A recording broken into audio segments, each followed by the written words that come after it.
Eddie from Barstool, yes. There he is. Yes. Hey, Eddie, good morning. I missed you, man. Eddie, the last time you and I spoke face-to-face was during this whole Bernstein thing. That's right. I remember that. I do have to say, out of the gate, obviously I'm excited about the schedule. We'll get into it. Ponce, the shirt's looking great today. Thank you, man. I try hard. The first time I'm not seeing you all blazered up. You look like you're ready for North Avenue Beach. Got some good color. You look good. He is. Oh, man. We're casual on this show. Eddie. We just want to hang out and chat with Eddie you. and I go a long way back. All right. Let's talk about this schedule. Your initial reaction when it was unveiled. For folks who have not seen it, we've been airing the graphics all morning. Generally speaking, I know the first half of the season or before the bye week, we're stacked with a bunch of away games. What's your assessment of the schedule and kind of run people through the structure of it this year? Well, first and foremost, we go to Vegas in September. They robbed Chicagoans out of a nice November, December Vegas trip. I don't know what the league's thinking. They know Chicago people like to go to Vegas. Yeah. You like to hit the pool, go to the Aria, go to wherever you like to stay, and play some bets. They robbed Chicagoans out of that. So I was upset with that first and foremost. I think that with good reason. Yeah. With good reason. Now, in terms of launching, we got a new coach, got a new head coach, got a couple roster additions here. Does the schedule pose a challenge? Is it a tough schedule given the fact that we got a lot of new pieces, Eddie? Anthony, it's actually the second hardest schedule in the league, tied with the Lions. The hardest is the New York Giants, so it's the second hardest schedule. So we got our work cut out for us. We got a lot of tough road games. We also have 5 out of our last 8 we have 8 home games. 5 of them are in November or later. So we're going to have some not so great days. I mean, we're used to bear weather. We like bear weather. We thrive in bear weather. But I know some people like to go out there in a T-shirt and tailgate. But overall, it is a tough schedule. So we're starting on Monday Night Football at home against the Vikings. Do you think that this could set the tone for the whole season? Yeah, I mean, it's a huge game. It's a huge game for the Vikings, too, because J.J. McCarthy's, they're going to have a rookie quarterback there who wasn't able to play a snap last year. But, yeah, you come out on primetime and you beat a 14-win team from last year who won the division. I think 100% you could set the tone, and the Bears could look to be a force to be reckoned with. And, either way, though, Caitlin, I promise you, Chicago will overreact to that game. I promise you. Oh, we never overreact to any game. Eddie, don't we play the Lions the following week? Isn't that a 15-win team from last year? Yeah. So, yes, excuse me. They won the division. They played in that season finale there at the end of the year. But, yeah, that we do play the Lions. That's going to be Ben Johnson returning back to Detroit. So a little extra juice is going for that game because I don't think they're very happy with him, how the season ended and how he left like immediately after they got bounced from the playoffs. So that's going to be another one, back-to-back divisional games. So if you come out of that 2-0, it'll be all-time. Wow. All-time Imagine coming out of that 2-0. And for the ladies that are listening, do you guys think that the Lions quarterback looks like Ryan Gosling? She thinks Jared Goff looks like Ryan Gosling. He's got some Gosling in him, Kate. I can see that. I see where you're Don't hate it. Hey, this is a little-known fact, Eddie. Ryan Gosling has a crush on Caitlin. Oh, really? Yeah. Keep that rumor going. How did this happen? Tell your friends. He visited the station once and was... I was on the floor smitten. Yeah, she was smitten. And we digress. How about this Week 5 bye? What do you think of that? Is it better to have a bye earlier in the season or later? I haven't given this a ton of thought, but what do you think of that? Is that too early to get the 2 weeks off?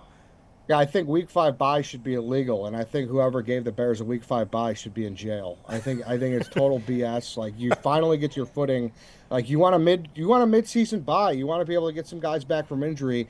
To get it 4 games in really, really blows, to be quite honest with you. Man, I didn't think of it but that's a very good point. Could we turn to the national? It's like you're getting a break before you need a break. It's yeah. That's unfortunate. You got a bathroom break. You got one bathroom break. You don't even need to go yet. Yeah. It's like when you had like an early period lunch, like if you had like third period, it's like it's 10:30. Not even hungry yet. Yeah. I know. Okay, so let's talk about Bill Belichick's relationship with Jordan Hudson, shall we? Okay. What are your thoughts? How much of a distraction, if any, do you think it's going to be created around the UNC football program? Okay, I know like you guys are here to ask the questions, and I'm kind of trying to provide an answer. But the more I think about Bill and Jordan, all I can think of is more questions. Like, what do they talk about in the car? You know, like what do they talk about in the car? Like, Kate, this girl was just she was watching Caillou 12 years ago, right? Like, it fascinates me. Yeah, so you've got more questions than we have, I feel like. What do you even know? Is he all there right now? I mean, he's never given much more than a grunt in a press Right. conference, right? Like that's always kind of been his MO. So it's not like we've seen anything from a verbal communication standpoint. He seems the same to us, right? So I can't say that at all. You Well, know, you saw that CBS interview, right, where he had the ripped sweatshirt? Do you have any insight into, is that just like his personal style, or like there was a whole big hole ripped in it? that was her for sure, probably. Is that her Yeah, influence? What's I happening there? think originally because he always wore the cut off sleeves hoodies, right? I think originally like holes and rips is kind of his look, and I think he's just kind of leaned into it. So I think that is intentional. Do you know what prompted? I know the school. I don't know if it was the athletic director banned her from being on the premises. What?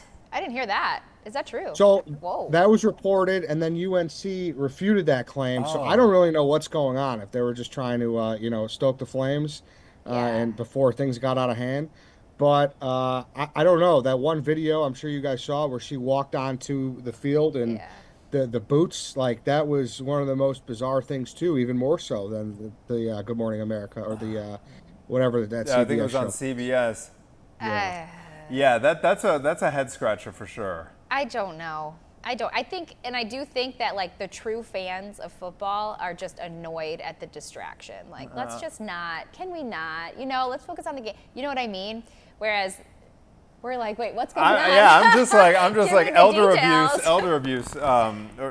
Yeah, like Caitlin, you never cared more about North Carolina football than you did right now, though. You could say that. So I guess it's not all bad. I mean, for the program, they probably like it, right? Just like the NFL liked the Taylor Swift stuff because it drew attention, Yeah, drew more eyeballs, viewers, drew more eyeballs. conversation. Yeah, for sure. All right, Eddie. Hey, what in terms of overall outlook? I don't think I've checked in on with you, at least personally, since we made this since the draft for sure. But what is your outlook on the season? What's your excitement level, your level of optimism as we head into 2025? Well, I refuse to let myself get too high anymore, Anthony. Like I'm not That's doing it to good. myself anymore. Like I just keep setting myself up for failure when I get too excited.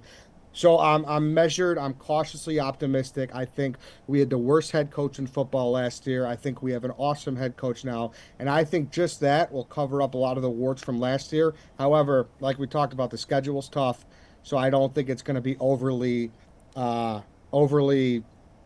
successful, I should say. Yeah, But yeah.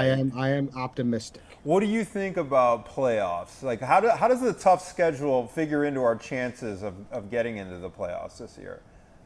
It's hard because last year I thought we were going to compete for a wild card spot too, and it's not hard to compete for a wild card spot now with the extra spot that they've given the last since like 2020. I think they added that seventh spot, but um, they're going to be there in the hunt, I think. But the problem is how good is this division going to be? Are the Lions going to still be as good without Ben Johnson? How's JJ McCarthy going to be? The Packers are kind of in this weird gray area. The division that was so good last year has more question marks this year. So I think we got to see how that plays out first. And with regard to our first round draft pick, I know that was kind of a head scratcher when it happened, taking another tight end. What do you make of it, though? This two tight end set and how this fits in with what Ben Johnson wants to accomplish this year? Yeah, I'm in full trust Ben Johnson mode. If Loveland was his guy, if he thinks that's going to make the field more vertical, it's going to stretch things out, I'm all for it. If that's what he needs to run his offense with Caleb Williams, I'm there, right? Of course, I was surprised we went tight end, wide receiver in the first with the first pick and the second pick, but I'm in full. He has the keys, Anthony. He has the keys, and I'm a passenger. And for better or worse, if we go off a cliff or if we take the final pilgrimage through Rainbow Road, I'm on board. Eddie, this is my first time getting to chat with you, and you are the best. breath of fresh air. You are wonderful. Eddie, thank you. You're welcome You're on so Chicago fun. Now anytime, Yes. sir. Anytime. Thank you, Caitlin. I could see why Ryan Gosling swooned over you. Great too. Exactly, right? We got to cut that clip and post it. Hey, check back in. Let's check back in as the season draws near, all right? Sounds good. See you guys. All right. All right.